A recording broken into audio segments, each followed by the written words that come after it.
আসসালামু আলাইকুম দর্শক, আমরা ইটের গন্তি করব। আসলে কোনো চিন্তা না, কোনো ভাবনা না। আসুন আমরা সহজেই হিসাবটা বের করব। যত বড় বিল্ডিংয়ে হোক না কেন আমরা হিসাব বের করব। এই যে প্রথমে দেখছেন 12 ফিট গুণন 12 ইঞ্চি। তো 12 ফিটকে আমরা গুণন 12 ইঞ্চি দেওয়া সমান সমান হিসাব করছি 144। তো 144 যেটা হচ্ছে এটা কিন্তু ইঞ্চিতে হবে। আমরা এটাতে মাথায় নেব 144 ইঞ্চি। তো আমরা এই জিনিসটা অবশ্যই ফলো করব।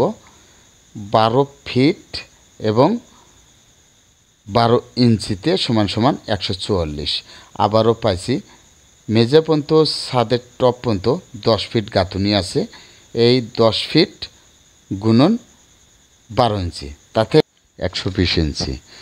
তো 144 গুণন 120 ইঞ্চি, 144 গুণন 120 সমান সমান 17,280। অবশ্যই আমরা কিভাবে 17,280 পেলাম এটা আমাদের মাথায় নিতে হবে। অবশ্যই মাথায় নিলে অবশ্যই কিন্তু আমাদের তাগদা হয়ে যাবে। তো আমরা অবশ্যই খেয়াল করব 17,280 ভাগ 30।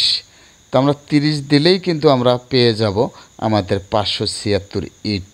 আমরা দেখতে পাচ্ছি যে এই প্ল্যানটাতে আসলে বেডরুম কত ফিট আছে, টয়লেট কত ফিট আছে, ডাইনিং কত ফিট আছে। আমরা এইভাবেই দৈর্ঘ্যপ্রস্থ মাপ দিলেই অবশ্যই 5 ইঞ্চি গাঁথুনিতে 30 দিয়া আমরা ভাগ করব। অবশ্যই আমাদের দেওয়ালের একটা দেওয়াল পাবো যে কত ইট গাঁথলাম।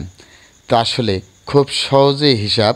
তা আমরা কিন্তু এইভাবে নিজেরাই আমরা মালিকেরাই যে নিজেরাই আমরা হিসাব করে পুরা বিল্ডিংয়ের হিসাব বের করতে পারবো খুব সহজেই।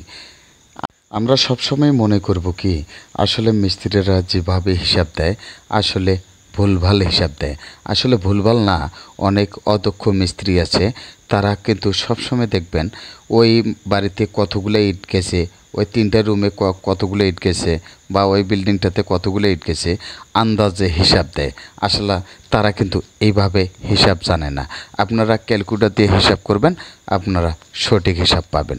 তো নিজেরাই